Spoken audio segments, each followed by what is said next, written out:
हरे कृष्ण दोस्तों, आज हम होलिका दहन की पौराणिक कथा को सुनेंगे। होली की पूर्व संध्या में होलिका दहन किया जाता है। इसके पीछे एक प्राचीन कथा है। असुर हिरण्यकश्यप भगवान विष्णु से घोर शत्रुता रखता था। इसने अपनी शक्ति के घमंड में आकर स्वयं को ईश्वर कहना शुरू कर दिया और घोषणा कर दी कि राज्य में केवल उसी की पूजा की जाएगी। उसने अपने राज्य में यज्ञ और आहुति बंद करवा दी और भगवान के भक्तों को सताना शुरू कर दिया। हिरण्यकश्यप का पुत्र प्रहलाद भगवान विष्णु का परम भक्त था। पिता के लाख कहने के बावजूद प्रहलाद विष्णु की भक्ति करता रहा।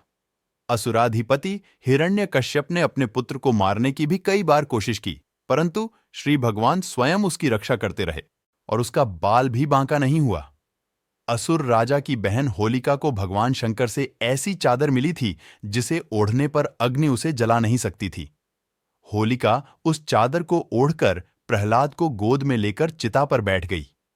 दैव योग से वह चादर उड़कर प्रहलाद के ऊपर आ गई, जिससे प्रहलाद की जान बच गई और होलिका जल गई। होलिका दहन के दिन होली जलाकर होलिका नामक दुर्भावना का अंत और भगवान द्वारा भक्त की रक्षा का जश्न मनाया जाता है। होली का त्योहार प्रेम और सद्भावना से जुड़ा त्योहार है, जिसमें अध्यात्म का अनोखा रूप झलकता है। इस त्योहार को रंग और गुलाल के साथ मानने की परंपरा है।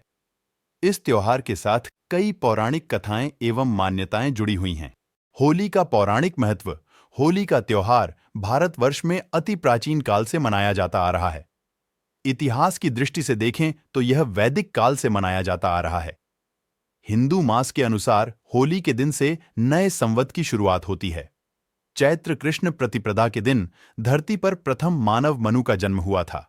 इसी दिन कामदेव का पुनर्जन्म हुआ था। इन सभी खुशियों को व्यक्त करने के लिए रंगोत्सव मनाया जाता है।